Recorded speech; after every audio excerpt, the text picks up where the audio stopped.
Hello, Geekscapists. It is I, Insobot, and I am hacking into your... Not so fast, Incelbot! Geekscape is now sponsored by NordVPN. That's right, we're now using the same encryption technology recommended by the NSA. And with NordVPN's amazing speeds and thousands of servers around the world, we'll never miss out on Geekscape podcasts or any of our favorite streaming services, games, or shows. Unacceptable. It's very acceptable, actually. Geekscapists, unlock your own exclusive NordVPN deal by visiting nordvpn.com/Geekscape or by using the offer code Geekscape at checkout. You'll unlock a huge discount on your NordVPN plan, free threat protection, and 1 additional month completely free. And if you're not happy, Nord's got a 30-day money-back guarantee. Just remember to use the code Geekscape on checkout. Anything else you want to add, Incelbot? Now, you win again. Yeah, I thought so. All right, Geekscapists, welcome to a brand new Geekscape podcast. And you're like, wait a minute, he jump cut. Yep, there was an ad at the beginning of the show. There's a lot of cool stuff happening in the Geekscape verse. Beyond sponsorships, we are moving to a brand new platform called Megaphone. That's where we're going to host all the shows on the Geekscape network. You're probably not going to notice if I do my job, you're probably not going to notice a change or a difference. It might just be me flipping a switch. I've already migrated all the past 15 plus years of Geekscape over to Megaphone. I just got to really flip the RSS feeds. But I do want to let y'all know about that, because if anything weird happens in the switch, go ahead and email me, jonathan@geekscape.net, and be like, hey, the RSS feed's acting wonky, or I'm getting double episodes, or whatever happens between now and the next week when I flip the switch over to Megaphone. Just let us know. You're probably going to hear some more ads on Geekscape in the future, but that's just growing pains. Geekscape's been doing really great the last couple of years, and it's allowed us to move to a bigger platform, add shows. We're going to be talking about that later today on the show. We've got Katie on here. She's launching a brand new podcast on the Geekscape network. It actually launched today. If you're watching this live on YouTube, Facebook, or Twitch, or maybe you're on LinkedIn while you're dishing out those resumes, then you can go to your podcast app right now and go ahead and check out the Black and White podcast. Katie hosts it along with a brand new Geekscape host named Marie Brand. We're really happy to have her on the network. So there's a lot to catch up on, and who better to help us weed through all the news beyond Geek Week starting up on Netflix. I guess that's a thing, and I'm excited about it because we got Umbrella Academy and a bunch of stuff coming. New Obi-Wan episodes, Strange New World still rocks. What else we got? Oh yeah, I finally watched all 7 episodes at the beginning of season 4 of Strange New Things. I think I'm doing that math right. There's just a lot to talk about, and our good friend Jason Inman, who's one of our favorites, is here to help us weed through all that. So I'm not going to delay. I'm just going to say, yay, let's get Geekscape in front of your face. Here we go, Geekscapists. Thank you for listening. Thank you for watching. Let's rock it.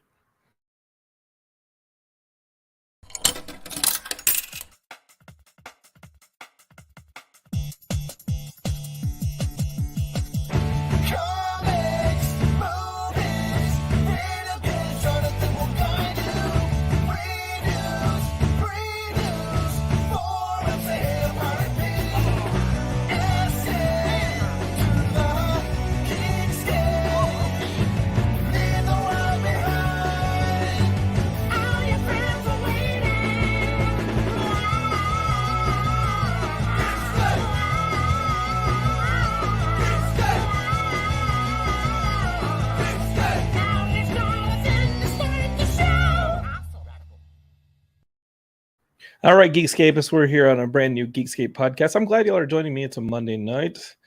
And yeah, as you heard at the top of the show, Geekscape has a brand new sponsorship for the month.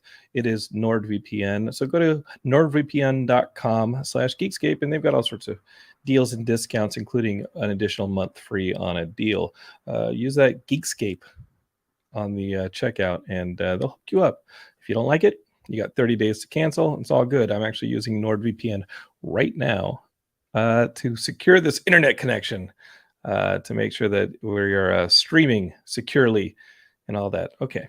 The tech stuff, let's just be clear. Y'all who've been with me for 15 years, you know, it's not my strong suit, but I do trust those folks, and they're really nice. So welcome NordVPN as sponsors of the show. All right, Katie, speaking of somebody who's dealt with me a lot. Here she is, my co-host, Katie.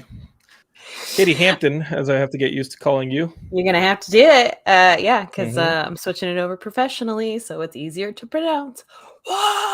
Yeah, I never really got the hang of Elsisser.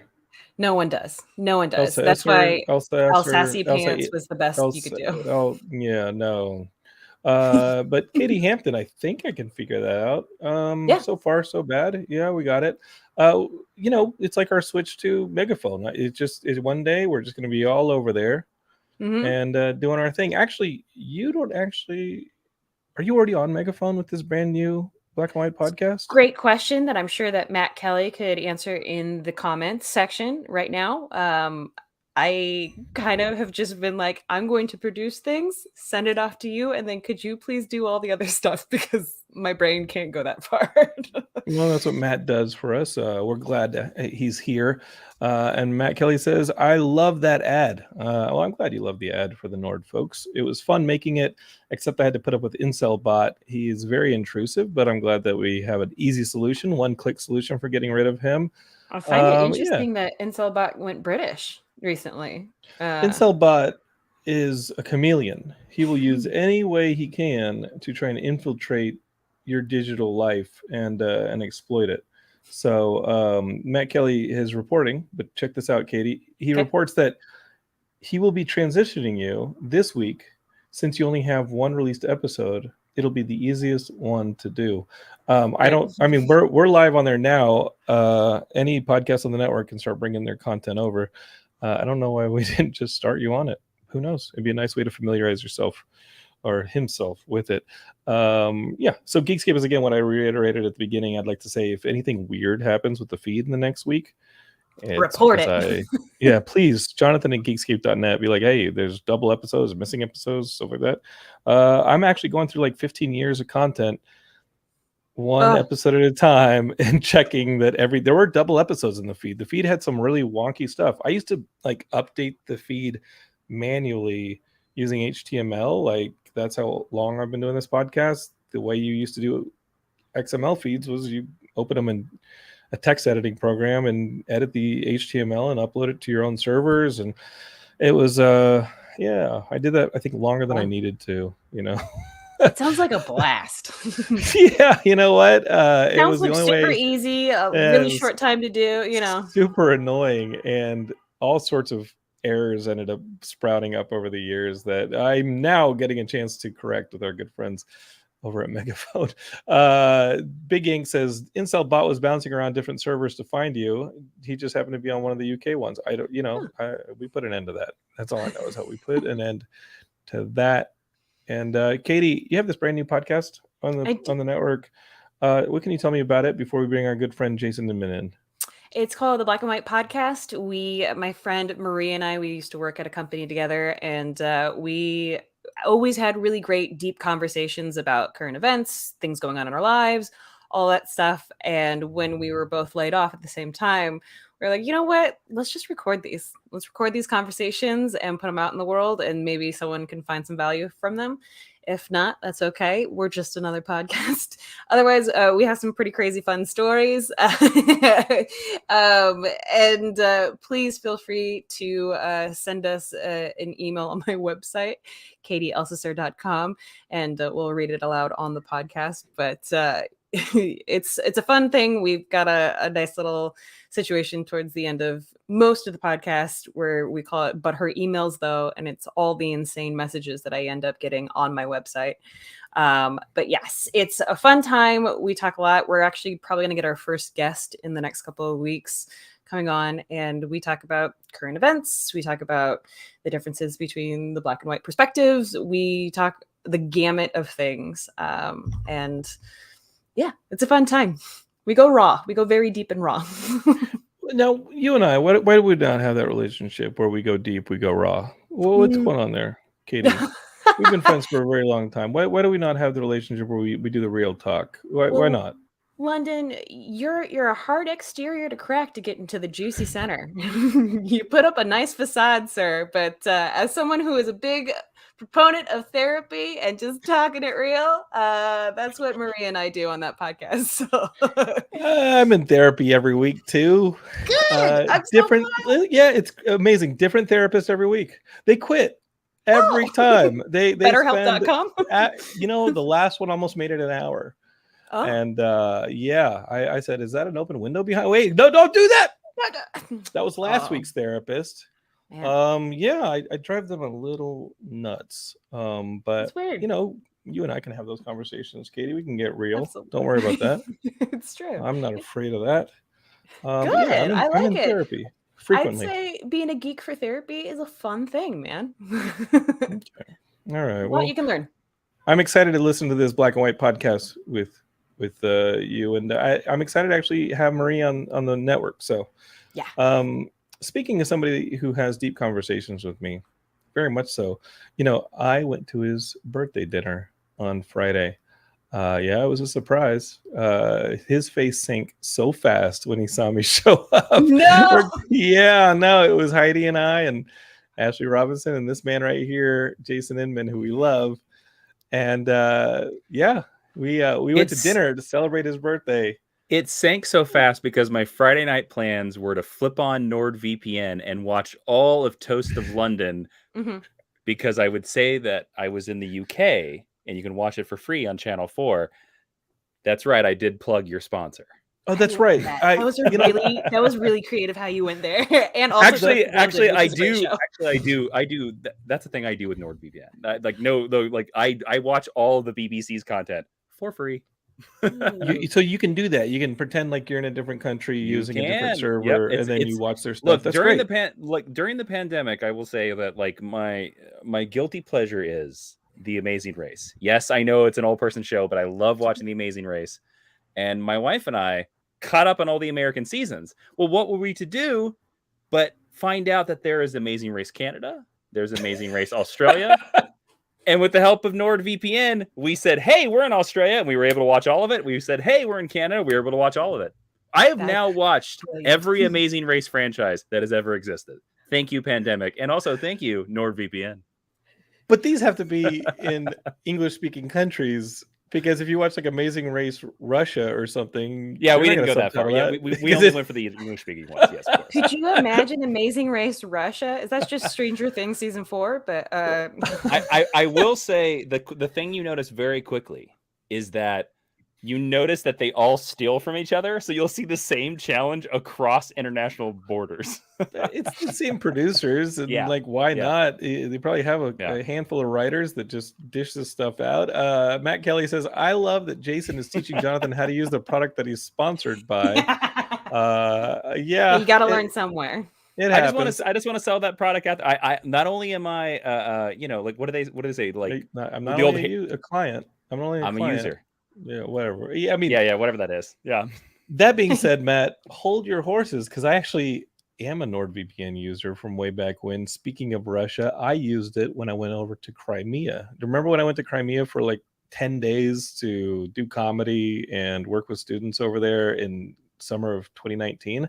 That's what he says, but we all know he was running guns. I wasn't going to go over there and not use a VPN. I used NordVPN. Brother Putin, what are we doing with all these other Ukrainians? I went over there to fight a fucking demigorgon. I went over there. I wasn't going to go. That was my first time using a VPN, because I wasn't going to go to disputed Russia in Crimea, right? Is it Ukraine? Is it Russia? Who knows? But I wasn't going to go over there and not use a VPN, because I was going to be talking trash on the internet. So there's that. So welcome to the party, NordVPN. This is what you signed up for. Can't wait for that sponsorship to be revoked. Jason, how has this new year of life been for you? I saw you on your birthday. That was fun. How's the Thank you for coming. Yeah, do you still have any of that ice cream cake? You have lots. Yes. We have a lot. We have half. I was given it's specifically the birthday cake flavor of ice cream cake. It's from Magpie's Soft Serve. So it has a nice frosting topping, ice cream cake flavored ice cream. And then a nice cookie bottom. Wait, hold up. Did you say ice cream flavored ice cream? That's right. No. Is that just Birthday cake vanilla? flavored ice Birthday cream. cake. Apologies. Okay. No, it's Apologies. fine. Sorry. Yeah. It is like so Amazing. much sugar that I'm enjoying the sugar coma that I go into every single night I eat a piece. How So big you're of a using piece that for is she? dessert. What's that? You're How having it big for of dessert every night. Oh, of course I'm having it for dessert. Yeah, I mean, like, it just depends how gluttonous I want to be, Katie, basically. fair? Some Fair. nights, very gluttonous. Some Okay. nights, like tonight, not so much. Do you have half a human head's worth still? Yes. Yes. Okay. Wow, that is a big cake. It is a big cake. Oh, it was also like, it was a very expensive cake, but Well, for Yeah. magpies, that makes sense. well, I mean, like I said, like God's blessed my wife for like a couple weeks ago said like, it'd be awesome to have one of these. We've always talked about getting one, and then here it is on my birthday. So like, it was the perfect present. What if you cut into it and it's actually a human head encased in ice cream? Well, then you just take their abilities and powers. Ooh.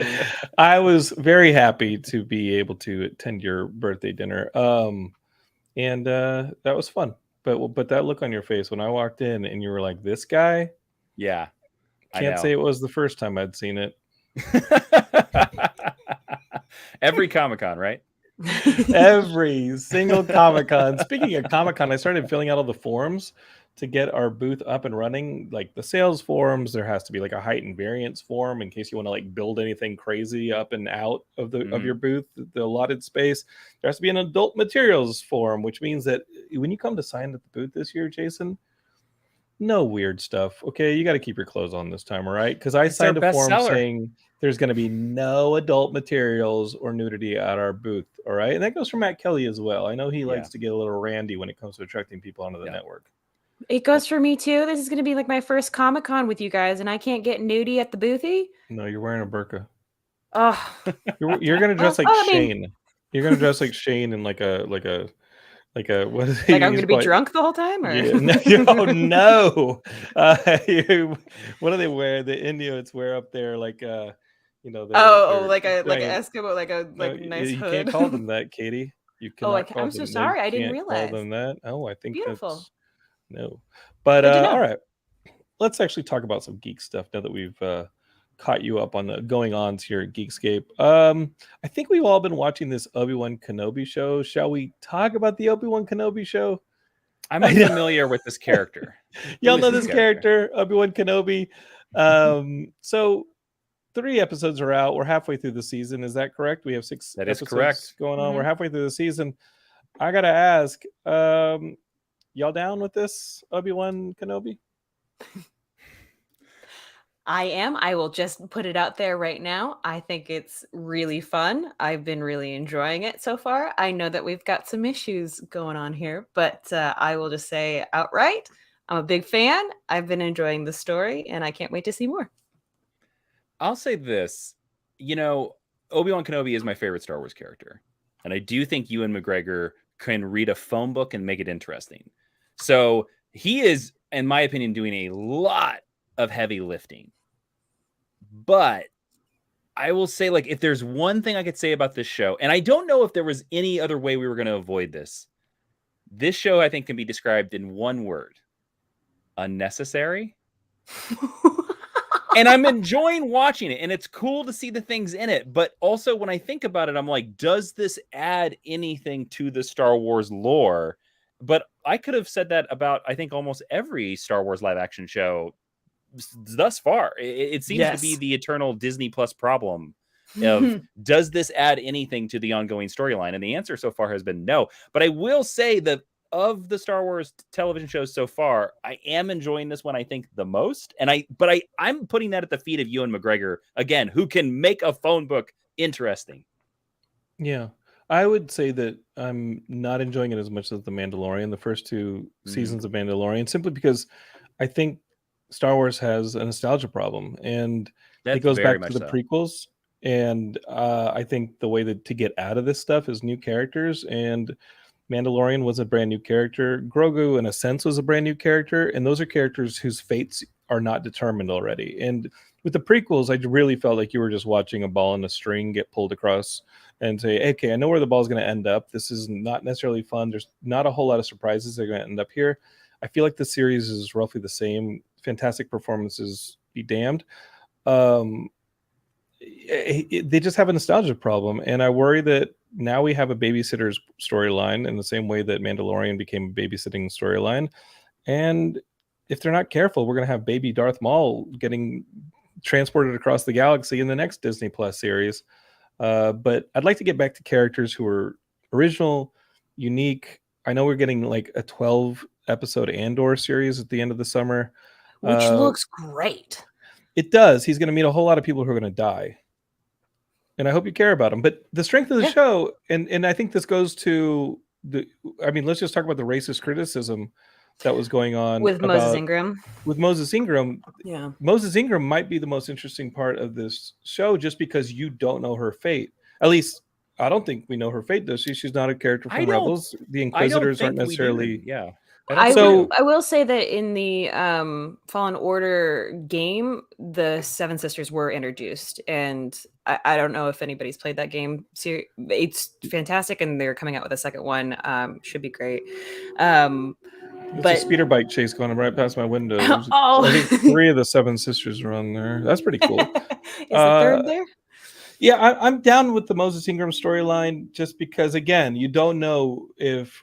I believe, here's a theory, I believe she was one of the younglings. I believe that the Inquisitors took her in and converted her. I think we're going to see her conflicted loyalties start to turn her maybe back away from the dark side towards something else. And I'm looking forward to that every week, because that's a new character whose fate I don't know. And the more we can stay away from that stuff in the Star Wars universe and the Marvel universe while we're at it, I think, obviously we don't know the future of the Marvel universe of those characters, but with Star Wars we do, and I just think we need to steer way clear of those in the future, and I don't think Disney's going to do it. Now, here's a question. If there were material available in a comic, a book, or a game that did tell you the ending before the show releases the ending of her story, would you play it, read it, watch it, whatever? I think gameplay is, when it comes down to video games, I think ultimately gameplay is the deciding factor on that. If it's fun, and I would be really into that. I like the idea that they're doing a Tales of the Jedi 1,000 years prior to any of those events. Those are characters you can get invested in, and you don't necessarily know their fates. But wow, what I've loved for Star Wars Celebration, to hear anything about the Taika Waititi series, and to hear that it is as far from anything in the Skywalker saga as possible. That would have been really cool. I want something weird. I want some real cool, weird aliens and stuff that you can invest in.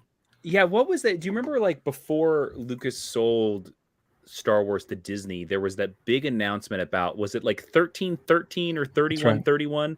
And they were going to do this, like, it was going to be a video game, it was going to be a show, it was going to be a comic books. And I remember being really excited about it, because at the time they were really advertising this as like, this is like dark crime bounty hunter Star Wars. Like, this is a corner of Coruscant that nobody has seen. And that's not based all on Tatooine. Exactly. Either it was Coruscant, or it was we got to see Nar Shaddaa, the Smuggler's Moon. But I remember that animatic where you actually see a lot of stuff, and it feels like Fallen Order. It feels like that third person type of gameplay.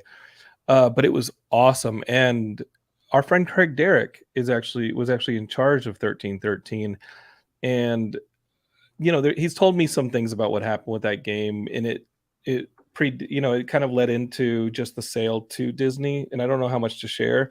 I will just say that Craig Derrick is the project lead on the last several Monkey Island games, and you should be playing Monkey Island.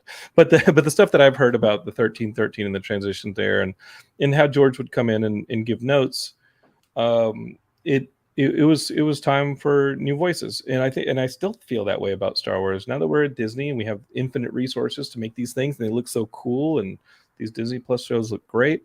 They have the best actors. They have some amazing talent behind the camera. I think it's time for new voices as far as the characters go, and really bring back that sense of risk. And there's no sense of risk in this movie, in this series.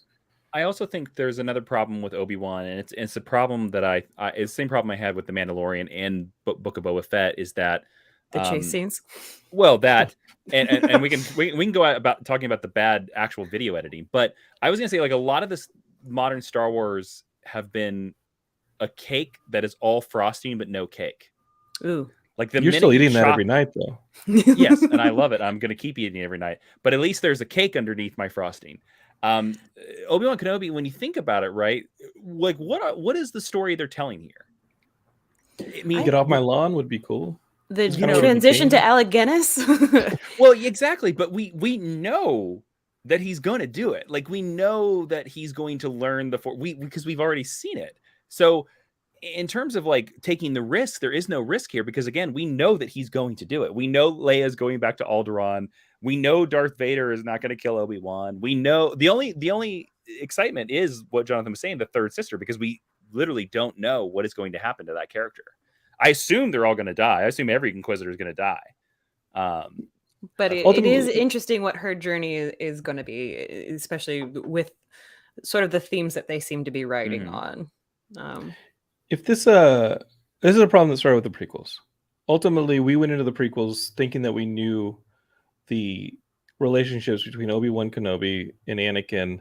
And when we got introduced to Qui-Gon, he was at a risk for dying. Obviously, we knew that Padme was going to die because that was the story that we knew.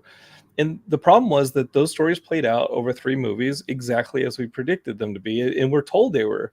There was no actual surprise. And I think that it's like we didn't even get to know Anakin's mother enough to feel that loss when she was killed. And it's like, okay, well, sure, Hayden Christensen's a really great actor, and I think anybody who's seen Shattered Glass or Life as a House knows that the guy's a phenomenal actor. But the writing, I didn't think was there. And saying, hey, he lost his mother. We didn't really know the mother that much, so it wasn't a loss for the audience. And the audience has to be on the same wavelength as the character in order to feel that way.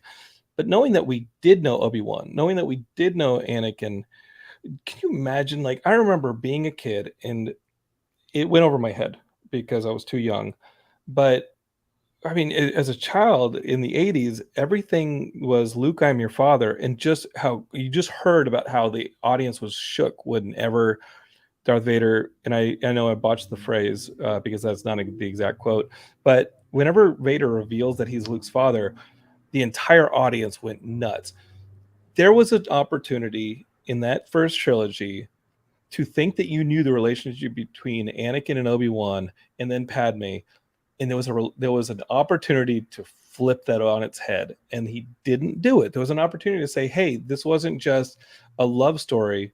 It was a love triangle, and it was a betrayal by Obi-Wan. And Obi-Wan's the actual one who, if he would have just been a better friend or a better Jedi, he would have not turned Anakin. And yeah, it is actually Obi-Wan's fault that Anakin went to the dark side because he created a relationship with Padme that was not allowed by the Jedi Senate. It was condoned, and dude did it. They fell in love together, and Anakin was forced to go edgelord on him and incel on them, and it's absolutely Obi-Wan's fault that he's Darth Vader. Like, that would have been insanity. How beautiful is it that Ewan is creating this like you can feel the pain that he feels in knowing that just his like, you don't even have to have needed to see that entire interaction. I will say something that I don't think I've publicly said ever, but I never saw Revenge of the Sith. I've only seen clips of it. Oh, you've never seen the entire movie? Not the entire movie. I don't know. I don't know if I like fell asleep during the first watch or I just I did. Like the prequels, like I was a kid when like the first prequel came out, but I was really excited because I was like, oh, cool. And then I saw the second one and I think I just fell off and I was like, I don't know, prequels. It was at that time that like it wasn't widely accepted. These are bad movies or whatever. Like people were just kind of like hush about it. Well, the older kids like me, we knew when we walked out of those movies that they were bad movies. But my generation was all for them, and I was just like, I feel like I need to like step back and not say anything. But it was funny because Mark was saying something about Revenge of the Sith and like interactions between Anakin and Obi, and I was just like, this doesn't ring a bell. And then I realized, I was like, oh my God, I don't think I've seen Revenge of the Sith. So did the recap at the beginning of this show, like it's actually very helpful. Did that help you? Okay. It was very helpful. Speaking of helpful, our good buddy Big Yanks, who's our big Star Wars sycophant, said, hey, we actually do know the third sister's fate because this show Obi-Wan Kenobi actually takes place before Rebels, as I thought it maybe did. So yeah, Disney's got nothing. They're just bringing us characters whose fate we know the end of, and let's just get some new stuff. Here's an idea: new stuff, new characters. New stuff would be great. That's what Hear I was me out. excited New with. characters. Yeah, right. I was excited with Mando because it was like we're not following a Jedi theme, we're not following any kind of religion, but then we have the Mandalorian religion, and I felt like there was a lot of fluff after that first episode that I was like I was starting to get a little bit sleepy on the premise. If Luke had just shown up on that season 2 ending and never come back, I would have been like, cool. I have no idea where this is going to go, and I'm happy with that. Fantastic reveal. Yeah, no, that was really cool. One and done, babies. Are we a little bit wait scared? A minute, Big Ganks, hold up. You say correction? I double checked. I'm kind of wrong. Brother, I'm trying to do a show here. Look, I didn't want to correct your fan and nerdgasm, but I was going to be like, yeah, I literally Googled it while we were talking on this podcast, and the third sister's fate is unknown. Okay, I'm back in. I'm back in. Unknown. I'll watch the rest of it. I was always going to watch the rest of it. I think Daniel might be mentioning the Grand Inquisitor, who is also on Rebels, who they somehow killed in this episode. But right, which was confusing. They stabbed him. They did stab him. We didn't know whether or not he's actually. Yeah. Well, the big thing I've seen online is The big thing I've seen online is people are saying that this might not be the same Grand Inquisitor that we see in Rebels, even though it's the same species and he has the same tattoos. It's the same dude. And I thought he was. Dude. That's interesting. I love that we said that we're going to be spoiler free. Oh, sorry. Tobey Maguire Spider-Man says at the end of No Way Home, yeah, I've been stabbed before. Yeah, we good. We good. Look, Darth Vader is Anakin Skywalker. Spoilers. What have but you done? Also, you're the true villain here, chasing him. Captain Pike goes to Talos for spoilers. Okay, I'm going to share. Fun fact: they digitally recreated James Earl Jones's voice. That wasn't actually James Earl Jones. It was AI. So it wasn't. No. So James is a little bit older. So it's a mix. It's a mix of his voice. It's also a mix of Hayden's voice, and it's a mix of his Empire voice, I think. And just a little bit of Charo in there as well. A little bit of Charo, a little yep. So, well, I will say that I thought he sounded good. I thought the new Darth Vader, not newish Darth Vader voice sounded good. He sounded like Empire Vader, yeah. Let's try and not spoil some Stranger Things because we're getting some new episodes in July. But I watched this Stranger Things first 7 episodes. I'm all caught up, and I got to tell you, all I want is for the Duffer Brothers to take over the Nightmare on Elm Street franchise because this is 7 episodes of Nightmare on Elm Street style horror, and then other storylines that are not really as engaging. But with the stuff where they are trying to get to the Upside Down and figure these things out. There's even a Robert Englund cameo. Like, this stuff was good. That felt like my favorite horror franchise, Nightmare on Elm Street, baby. I want the Duffer Brothers to do that. Or, as Jim Pugranelli told me in text, he's a Geekscape listener. He says, or have them do like some X-Men stuff. Because there's some Jean Grey stuff going on here, obviously with 11 and all that. So I gotta say, I don't know. Go ahead, Katie. I was just gonna say, I love what they did with the season, but fair warning for anyone who hasn't seen it yet, like, they go harder this season than they have in the past, and I wasn't expecting that, and I had to look away at certain points. Just putting that out there. Yeah, I would say that the kid murder stuff going on in this season is brutal and disgusting. That being said, it's a horror show, so you got to be ready for that stuff. There's a lot of really intense graphic imagery.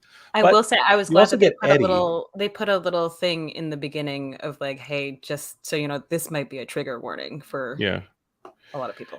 You also get Eddie, and I think Eddie's the best character on TV right now. So also a Brit. Yeah, I'm into this guy. He's in.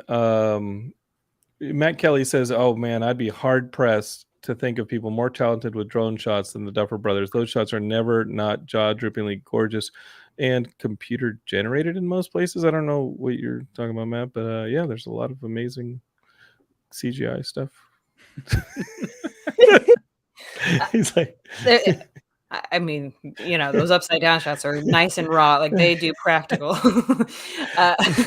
They go into It it, yeah. actually went to hell. That's what Yeah. they And did that in the new echoes my season. thoughts. He says, so long as it's not in Russia, it's a really good season. The Russia stuff was laggy, but you got to get through it.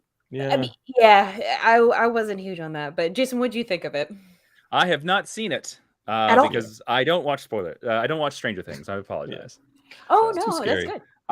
Yes, it's too scary for me. No, This season especially then. I bowed out of Stranger Things in season 1. I know I'm the weird outlier on that. I like Stranger Things when it was written by Stephen King. The one thing that I will say about Stranger Things that you just know what's going to happen, and they telegraph everything quite a bit.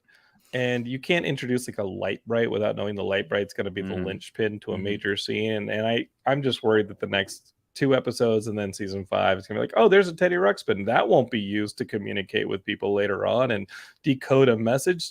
I just want a dot matrix message from the upside down. That's all I want. It's be like, oh, look, a modem. Yeah, no, it's going to be like that where they're going to end up having to play Bozo the Clown's grand prize game to the death to like discover something, and then Captain Kangaroo is going to come in and the song's going to save them. I don't want to hear the Kate Bush song anymore. I know it's only been a week, but that Kate Bush song, I'm done.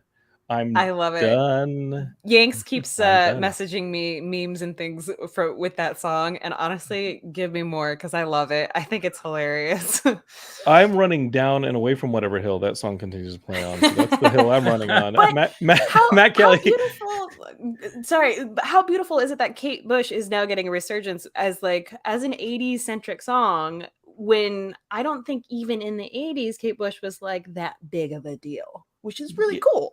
And I'm with you. I ran so far away. I think supposedly like Flock of Seagulls didn't sell as many copies in the 80s as they did when it was on Rock Band. So I like the resurgent stuff and I'm down with it. But if I was sitting next to Max in school and she was playing that song over and over again, she wouldn't have to worry about no Vegna. I'd be chopping her up. I'd be over it. This is a great no spoilers review. Yeah. Okay. So listen. So who's Darth Vader's father in Stranger Things? Yeah. Anakin Eddie Walker. Does the third sister survive Stranger Things?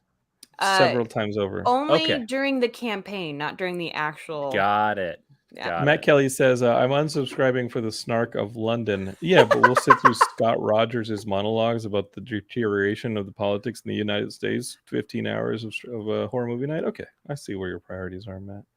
I see what's going on here. You won't take my snark, but you'll take Scott Rogers. Okay, I see what's going on here. It's an inner fight. It's an inner podcast fight here on the Geekscape network now. But he started it. Did he? No, I started it 15 years ago. Okay, so that's Stranger Things. I wish it was stranger. Wish it was less predictable. I would like it to be stranger than Stranger Things. That's what I would like. I'm excited for the next 2 episodes that are coming out in July, just to get that conclusion. I thought it was a great way to end the series where they did. I felt like not only like I was breathing afterwards, but I was like, I'm excited to see what happens next. And are these next 2 episodes extended as well? Like they're longer? They are. So is it basically like 2 more movies and then it's done?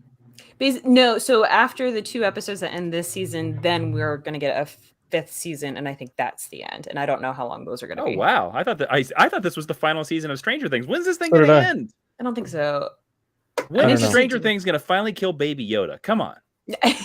They need to kill him. No, it'll be fine. And you know what? Matt Kelly's back. He says one of the most notable Kate Bush facts in the 80s. She was among the first artists played on MTV. But correct, Katie. She's bigger now than ever. Well, there's just more people on the planet. So you can thank overpopulation, Kate Bush, for making you more popular now than you were in the 80s. There's just a lot more of us here to enjoy your music. I love the idea that like you create something so long ago and like, yes, you get some notoriety, you get some fame from it, but then it gets a resurgence later on because it was just used for a very iconic scene in a show that's a cult classic already. I think that's so cool. I love that. And especially as a creator ourselves, like I think that's promising. Yeah, but we'll be dead. Sure.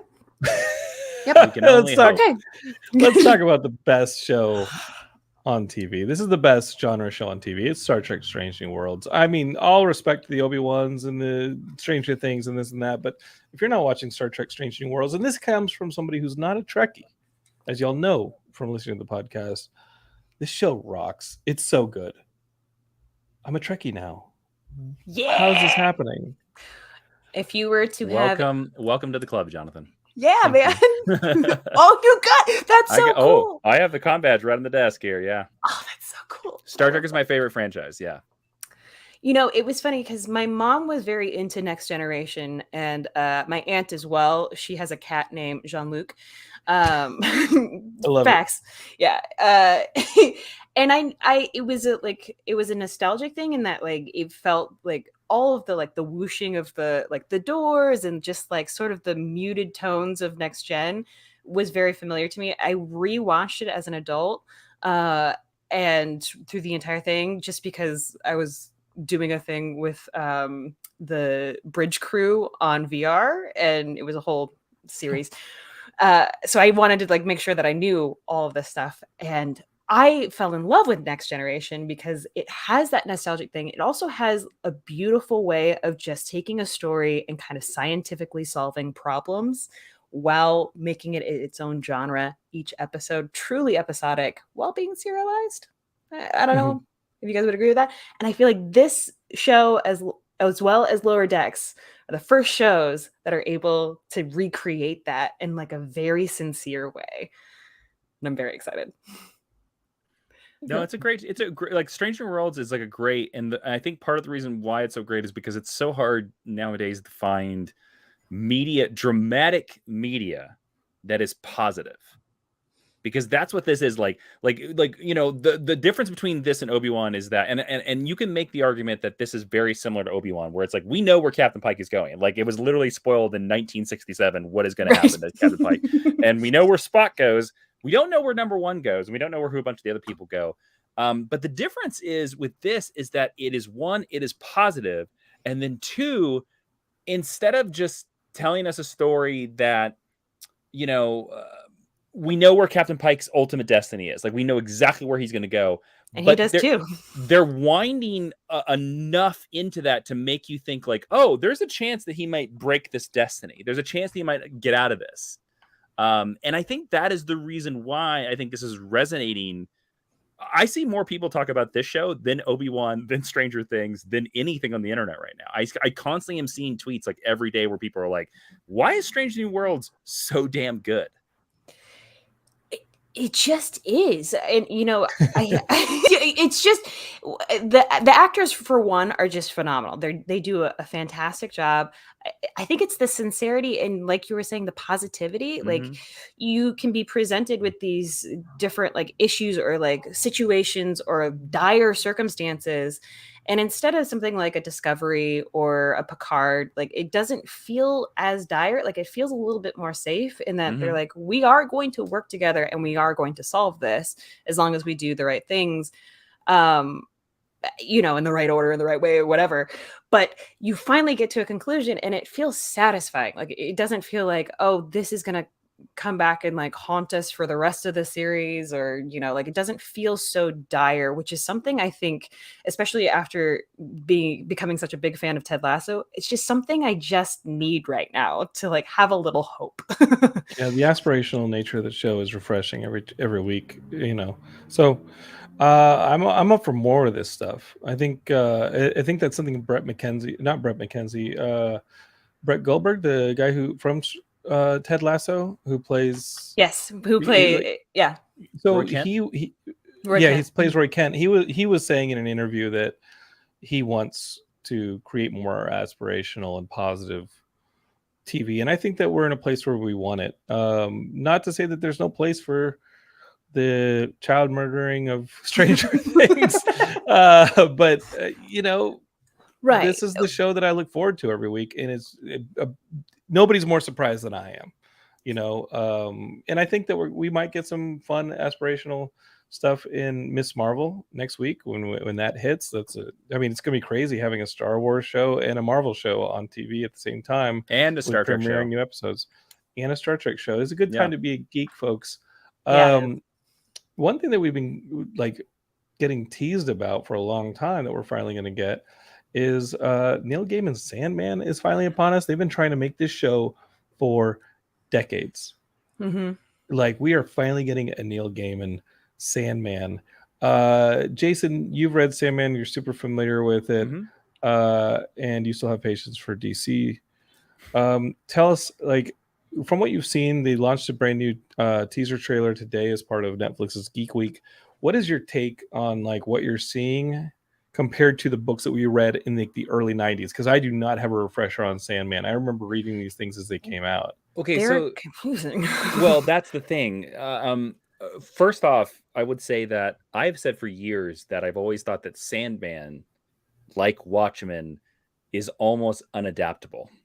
Like it is such singular as a comic book that I don't know if it will translate to live action. Now, I think Alan Heinberg is a good writer. I really do. I really trust him. And I know Neil Gaiman had a big piece in this. I will say from what I saw today, it looks like the comic book. I saw several shots that I recognized from panels of the comic book.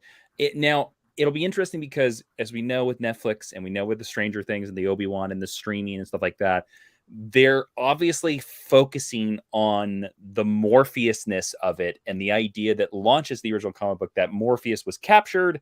And because he's been captured for like 75 years, I think it is, like his whole kingdom and the dreaming is sort of in disarray. And I get the impression from this trailer that that's what the show is going to be. Now, anybody that's read Sandman, the comic book, you kind of know that that is really only the first 6 issues. And then the book really kind of becomes an anthology series where it's like character of the week shows up and this is how Morpheus intersects their life. Now, that obviously doesn't really work for a TV show. It doesn't work for an ongoing narrative. So it's going to be interesting to see how this show, it's going to be interesting to see how this show maintains the tone of the comic book without going like too far astray from the comic book. I mean, from what they showed, I'm excited, but I'm also apprehensive.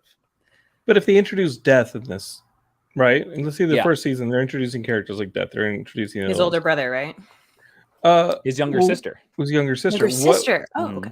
Wouldn't they be able to just say, hey, she's going to get the focus of the next season or the third season and take that anthology aspect and make seasons out of it? Could this season that we're about to watch not be kind of the first season on Netflix, and then the subsequent seasons are those subsequent episodic pieces that follow those other characters a little bit more, with Sandman a little bit interacting? I mean, clearly we're not going to get Batman's cameo or a Dead Man sequence, but or Superman, right? But we're going to get at least the pantheon of the characters introduced in Sandman that were Sandman originated characters.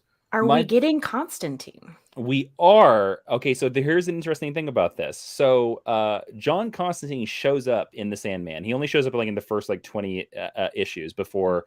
The first 20 issues of DC's Sandman are really, you could tell that DC, this is pre-Vertigo. Vertigo Comics did not exist.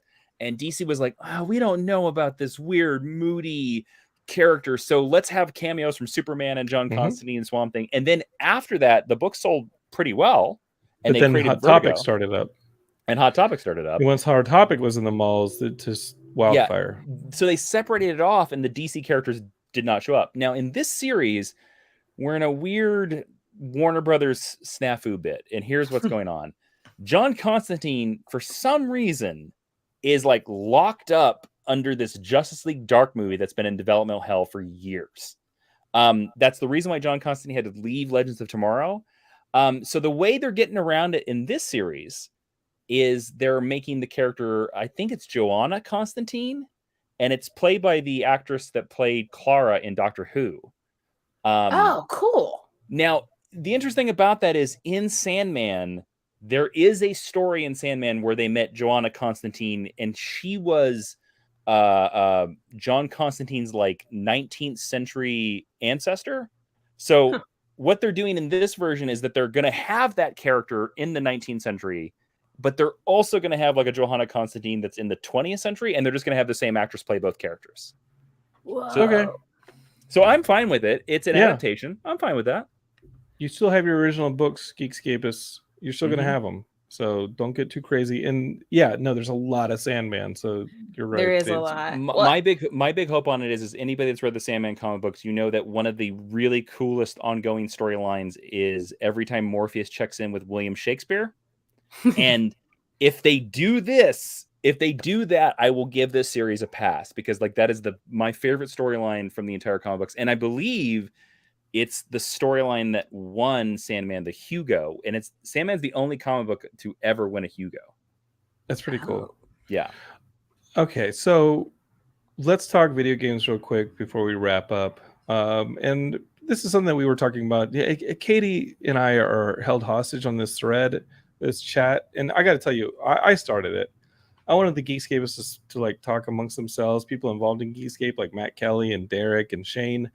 And we added Big Yanks. And the second we added Big Yanks, this chat thread turned psychotic.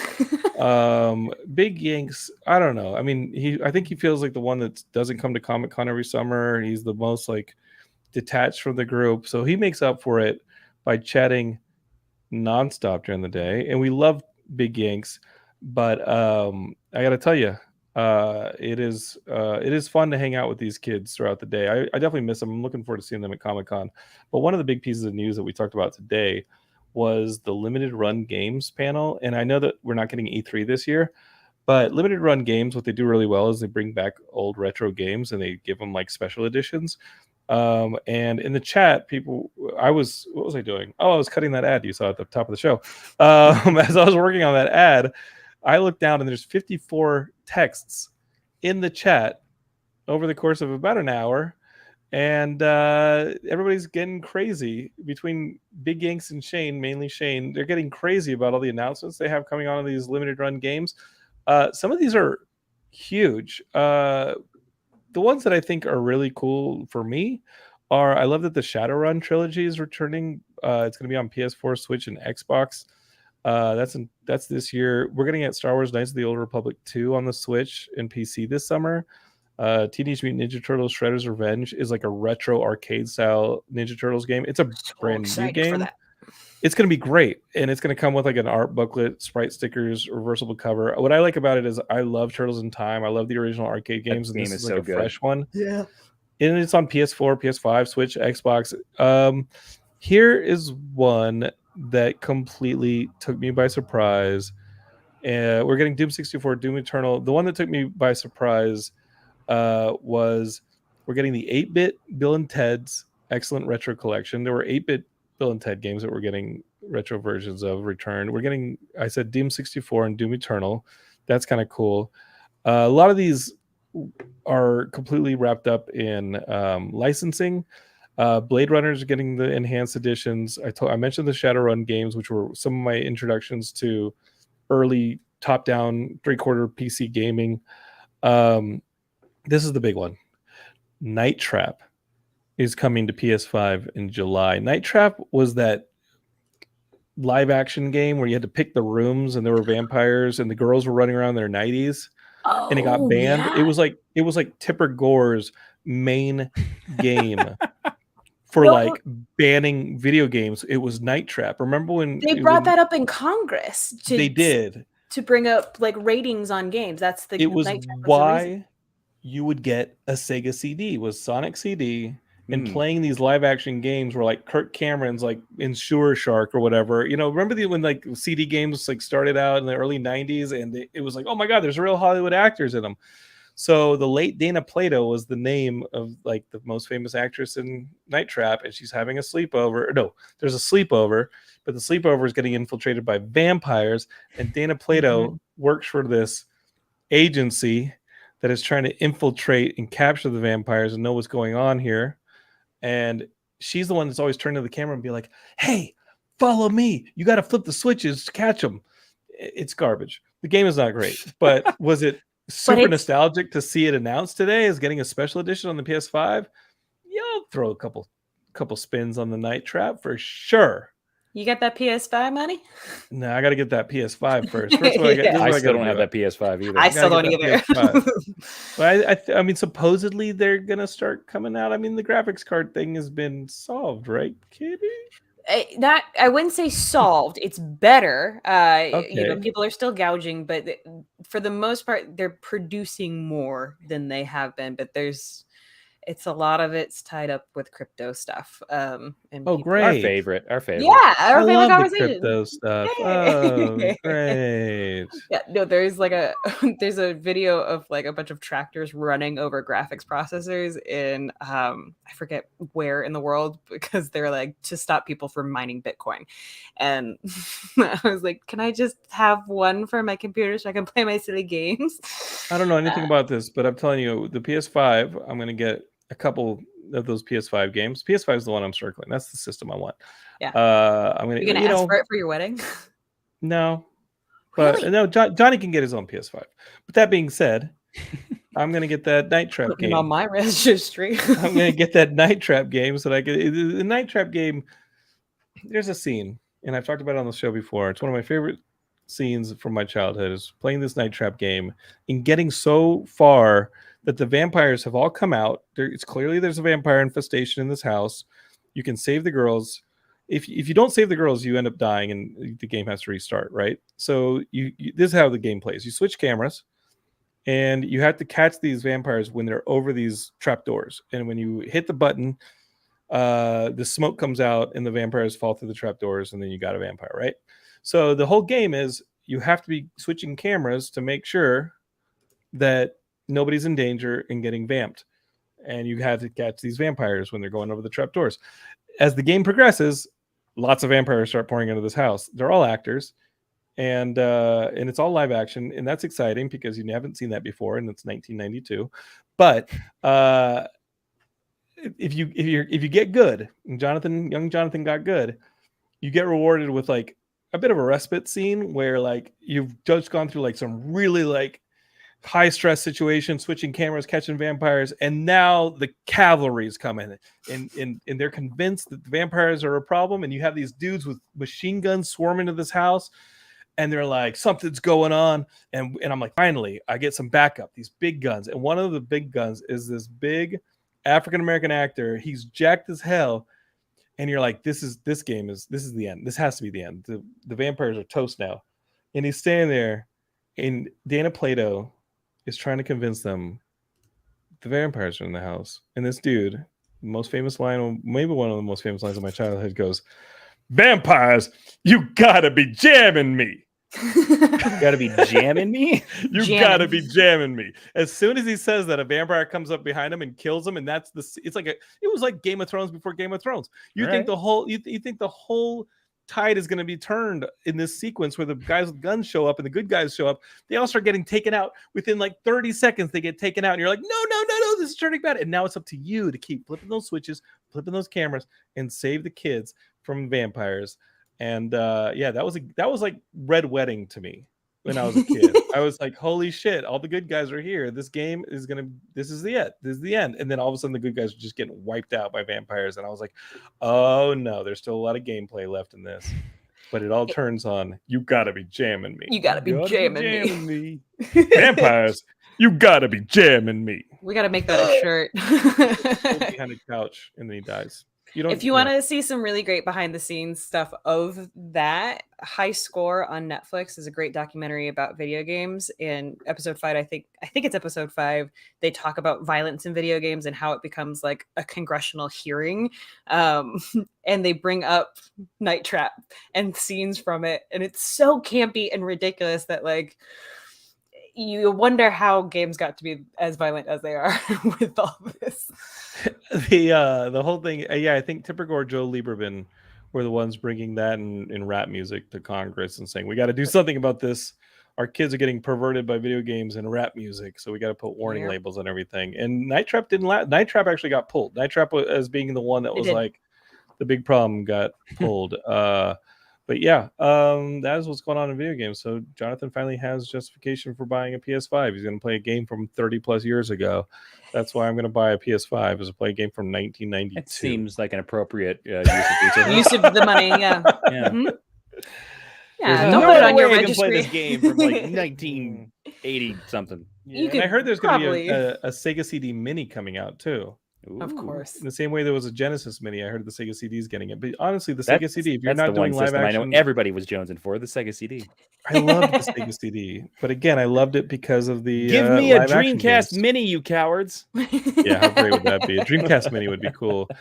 Well, Geekscapists, there's a lot of things we wish we had. And you know what? The future is untold, unlike the Star Wars characters. So what we're going to do is we're going to wrap the show. We're going to promote Katie's podcast, the Black and White. What's it called, Podcast. Katie? The Black and White podcast. Black and White podcast. You got to go listen to it. Subscribe to it right now. Also, you should listen to this guy, Jason's podcast. What you got over there, podcast wise? Geek History Lesson every single week. We break down one character, construct, or book in a little bit less than an hour. The last one we did was Obi-Wan Kenobi. So go listen to that. Okay. I can promise you it's a podcast where nobody says it's Morbin time. Weird. Oh, I can promise that. Have I you all don't done know. Morbius on the podcast? No, thank God. Wait, why, but before he was perverted by this Jared Leto movie, like Morbius would have been an okay. No, we character just to never do got it. around to it. It's the weird intersection of like, we have 400 plus episodes, but sometimes you just never get around. There's certain characters you just never get around to. I thought y'all picked a lot of the characters based on giant events coming. Like We tried to, Obi-Wan but like Kenobi. sometimes movies sneak. Like Morbius Sneak was by. one of those where just kept getting pushed by the pandemic. So by the time it came out, we had already scheduled other episodes. We just couldn't get around to it.